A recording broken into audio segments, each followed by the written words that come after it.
ስማ አንተ የሰፈር ሰዎች እድር ለምንድን ነው የማትገቡት እያሉ እኮ ነው። ለምን አንገባ? እድር ለምንድን ነው የምንገባው? ምን አውቄ ስንሞት ሊቀብሩን መሰለኝ። እድር ካልገባን አይቀብሩንም እኮ። እኔ ምን አውቃለሁ? እኔ ከዚህ በፊት ሞቼ አላውቅም። እሱማ እኔም ትዘልኝ ግን ሲጀምር ለምን እንሞታለን ማለት እና ቆመህ ልትቀር ነው እንዴ ሐሳብ?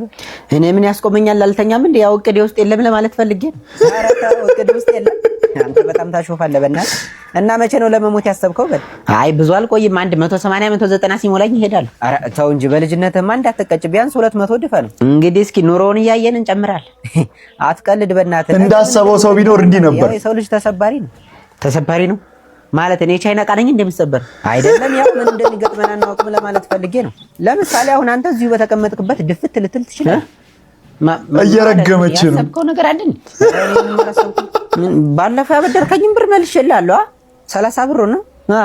አዎ እሱንማ መልሰህልኛል። እንደውም 5 ብር ጨምረን የመለስከው እና ምን? አይ ምንም እንትን እንሂድ። ፈርቶ እኮ ነው። እድር እንግባ። እድር ካልገቡ ይገለኛል ብሎ ፈራ። ተቀላ ሀሳቡን ቀየረ።